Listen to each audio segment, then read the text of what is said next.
की सियासत इस शहर में हो। मैं नहीं चाहता कि हमारी आने वाली नस्लों को, हमारे बच्चों को वो वाला कराची देखने को मिले जो हमने देखा है बड़े होते थे। हमने बुरा वक्त एक्चुअली साथ देखा है जब हम बड़े हो रहे थे। तो मैं रहते थे शहरी, मुझे तकलीफ़ होती है कि फिर क्या हम उस तरफ जा रहे हैं नफ़रतों को बढ़ा के। इसलिए मैं ये बात कर रहा हूँ। दूसरी चीज़ जो आपने कही हुकूमत में आने वाली, मतलब आप ख़ुद कह रहे हैं कि सौदागर सौदा ही करता है, तो ये तो आप बोली उन्हीं की खुद लगा रहे हैं ना। तो मतलब आपने खुद क्या हकीकी पस मंज़र खुद बयान कर दिया आपने। मैं तो बताया था, इस तरह नहीं बताया था जिस तरह आपने खुल्लम खुल्ला कह दिया कि 88, 90, 97, 2002, 2007, 2013, 18, 22 परमानेंट हुकूमत है ये हुकूमत के बगैर रह नहीं सकते ये लोग। तो इसका बेहतर जवाब आपको इन लोगों से मिल सकता है, क्योंकि यू नेवर नो 2 दिन बाद फिर कोई और बयान दे देंगे। तो ये you can expect anything from them. बाकी जो आपने बात की, जो माजी के अलॉटीज़ हैं, आपने बिल्कुल दुरुस्त बात कही। इस हवाले से LDA की जो पुरानी स्कीम्स थी जो 85 के ज़माने में अलॉट की गई थी, उसके बहुत सारे लोग थे जिनको कब्ज़ा नहीं मिल पाया था बिकॉज की डॉक्यूमेंटेशन का कोई इशू था। सिंध हुकूमत जो पिछली हमारी थी जिसमें मैं मुशीर था, उसमें नासिर शाह साहब, मैं, हम लोगों की एक कमेटी बनी थी जिसने उस मामले को, ज़मीन के अलॉटमेंट के मसले को हल कर दिया था, जिससे गालिबन कोई 1700-1800 ख़ानदान हैं जो मुस्तफ़ीद होंगे, और सिंध गवर्नमेंट ने एक बड़ा मसला ये हल किया।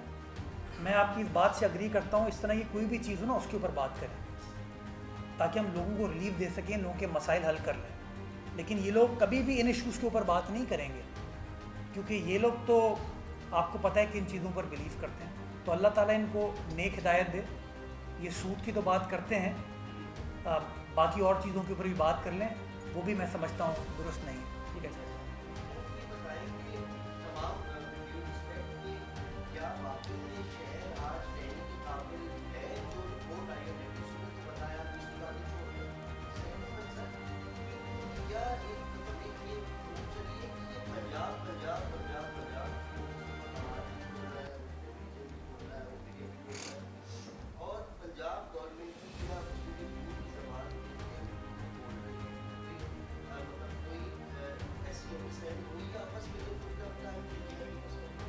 इसको एक लफ्ज़ में जवाब है राजनीति।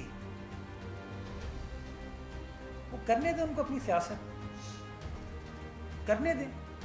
ये मकामी हुकूमतों के इतने बड़े हामी हैं ना, यही कहते हैं ना मुस्तफ़ा कमाल साहब, पंजाब में आज तक इलेक्शन नहीं हुए, अभी आलाइशों की कार्रवाई चल रही थी, वहाँ पे वज़ीर आला साहिबा, मैं एहतराम करता हूँ, सूबे की चीफ़ एग्जीक्यूटिव हैं, मुझसे उम्र में बड़ी हैं, मैं बड़े इज़्ज़त एहतराम के साथ कहता हूँ कि कराची के अंदर तो कराची का मेयर, डिप्टी मेयर सड़कों पे थे, चीफ मिनिस्टर सिंध कहीं नज़र नहीं आया आपको।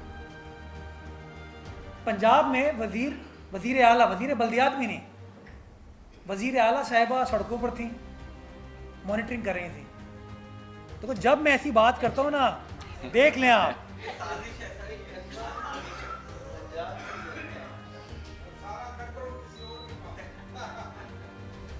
सारा कंट्रोल हो जाए, हमारा कंट्रोल तो नहीं है ना। तो वो लोग बात करते हैं जिन्होंने खुद बल्दियाती निज़ाम वहाँ पर नहीं दिया, या आर्टिकल 140 की रोज़ बात करते हैं लोग, वहाँ के लिए कभी आर्टिकल 140 नहीं कहा।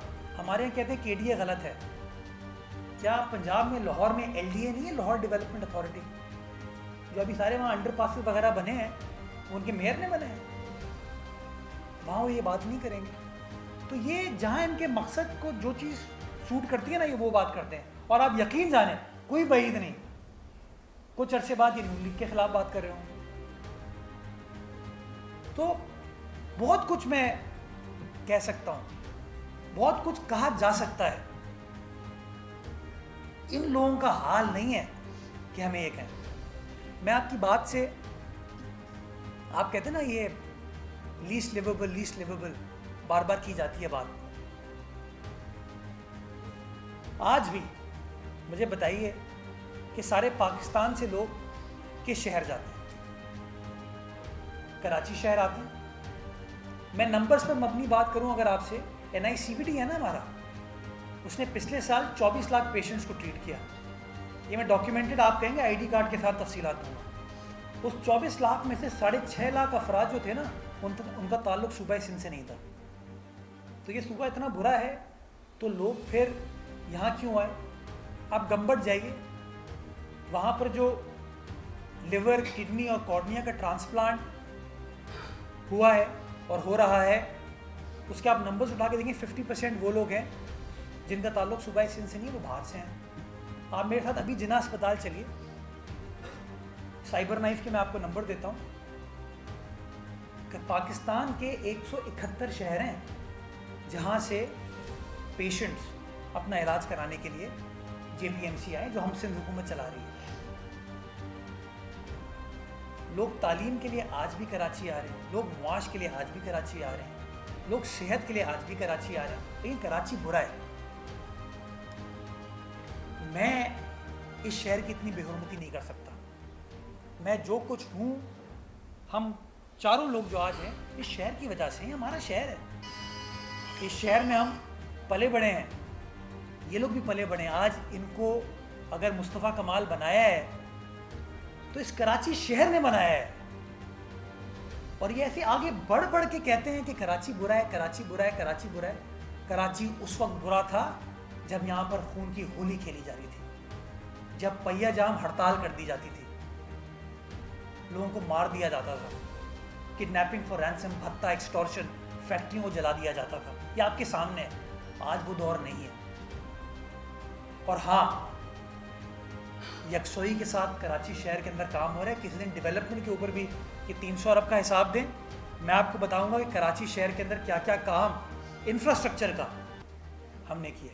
मैं बताऊंगा इन्होंने कितने अंडरपासेस बनाए थे और उन अंडरपासेस का क्या हाल है, और हमने कितने अंडरपासेस, फ्लाईओवर्स बनाए हैं।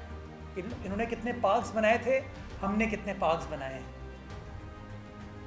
मैं तो आपको ये बताऊंगा कि SIUT है ना, पिछले साल 14.5 अरब रुपए सिंध हुकूमत ने दिए थे। आज इस साल के बजट में 20 अरब रुपए रखे गए SIUT के लिए। आप कहते हैं कराची के ऊपर खर्चा नहीं होता। इंडस अस्पताल जो है मीरपुर माथेलो में है क्या, मुल्तान में है क्या? कराची शहर में ना कोरंगी में है। 2.5 अरब रुपए, 4 अरब रुपए उसके लिए दिए जाते हैं। NICVD जो है 20 अरब रुपए खर्च किया जाता है उसके ऊपर। अभी K4 की ऑगमेंटेशन के लिए 77 अरब रुपए सिंध हुकूमत खर्च कर रही है। कराची शहर के ऊपर लगेगा ना वो। 75 अरब रुपए और हैं जो अगेन पानी के ऊपर खर्च होंगे। वो हब कनाल से जो नई लाइन लेके हम आ रहे हैं, वो मुस्तफ़ा कमाल से 300 अरब रुपए थे आपके पास। मतलब इनमें और मुराद से इनमें कोई डिफरेंस नहीं रहा। हाँ, 300 अरब रुपए थे आपके पास, आपने क्यों हब कनाल से नया इंफ्रास्ट्रक्चर नहीं डाला? जिस दिन कहेंगे ना, मैं तफसीलात के साथ बैठूंगा और बताऊंगा कि क्या काम किया है, क्या काम नहीं किया, और इनको लग पता जाएगा। जी जरूर।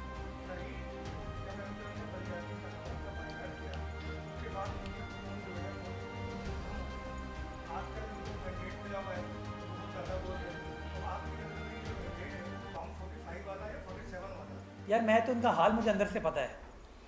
मुझे तो पता है बॉयकॉट भी इन्होंने क्यों किया था, क्या वजूहात थी, पता है मुझे। मेरा मेरा मेरा मुंह ना खुलवाएंगे लोग। ये सारे जो भरम भरम मारते हैं ना, हाँ, इसका तो जवाब आपको ये लोग खुद दे सकते हैं जो कराची के मैंडेट के इस वक्त अपने आप को दावेदार कहते हैं। मैं तो 2018 वाले मैंडेट को भी नहीं मानता और 2024 वाले को भी नहीं मानता। अच्छा, मुस्तफा भाई ये बताइएगा, उन्होंने आज एक और इंकशाफ भी किया है, सिंध में 11,000 स्कूल जो है वो क्लोज हैं और उन्हें फंड भी दिए जा रहे हैं, जबकि अब्बासी शहीद अस्पताल में इलाज नहीं हो रहा है क्योंकि इसका कोई सहूलियात नहीं है। तो ये क्या इल्ज़ाम तराशी है या लोगों को गुमराह करने की खातिर है? साजिशी लोग तो साजिश ही करेंगे। अब्बासी शहीद, आप मेरे साथ चलें शोएब, कई बार चलें, आज आप सिचुएशन देख सकते हैं कि उसके हालात उस वक्त क्या थे और आज क्या हालात हैं। मुझे तो 300 अरब रुपए अगर मुझे मिल जाए ना तो खुदा की कसम, नहीं वो कनाडा वाला काम नहीं होगा, हम वो वाले भाई नहीं हैं। 300 अरब रुपए मतलब माय गॉड। तो गुजारिश मेरी ये है, ये छोड़ दीजिए, ये मुंह के फायर हैं, कभी ये वाले होते हैं कभी मुंह के फायर होते हैं, ये यही करते रहेंगे। मैं ना ये चीज़ पे बिलीव करता हूँ ना मैं करना चाहता हूँ। अभी मैं बता रहा हूँ, अभी देखिएगा इसके जवाब में प्रेस कॉन्फ्रेंस आएगी। हाँ, फिर मैं उसके जवाब में एक और प्रेस कॉन्फ्रेंस करूँगा, मैं बताऊँगा वसीम अख्तर दौर में क्या हुआ था, मेरे दौर में अब क्या हुआ है। वो नंबर्स तैयार किए हुए हैं भाई। इल्ज़ाम लगाते हुए सोच लेना किसके पास कितने वार्डन ड्यूटी कर रहे हैं, किसका कौन सा शादी हॉल है, किसकी कौन सी कैंटीन है, किसकी कौन सी फार्मेसी की दुकान है, सब पता है। कौन किसने फैमिली को कनाडा शिफ्ट कर दिया, किसने फैमिली को अमेरिका शिफ्ट कर दिया, किसने लंदन शिफ्ट कर दिया, सब पता है। रोज लीव की दरख्वास्त मेरे पास आ रही होती है। तो जिस दिन ये वाला टॉपिक स्टार्ट होगा ना तो बहुत सारी चीज़ें कराची वालों को पता चल जाएगी कि उनका मोहसिन कौन नहीं था।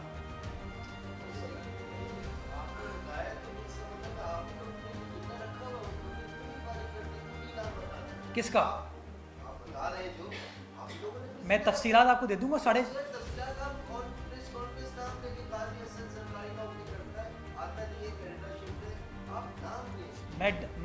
मैं देखिए बड़ा स्मार्टली काम करते हैं। देखिए जो सियासी कारकुन है ना उसको नौकरी नहीं दी, उसके भाई को, भांजे को, भतीजे को नौकरी दी।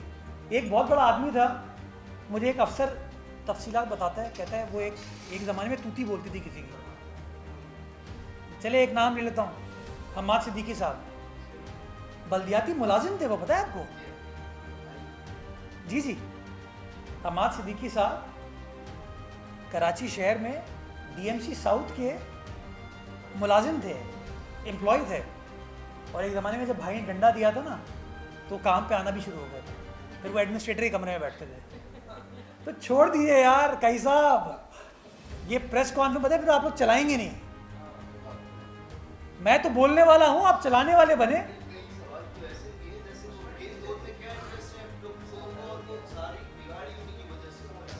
मैं बताऊँ आपको, K4 के मंसूबे में किसी दिन एक स्पेसिफिक लाइव मेरे के साथ आप करा दें।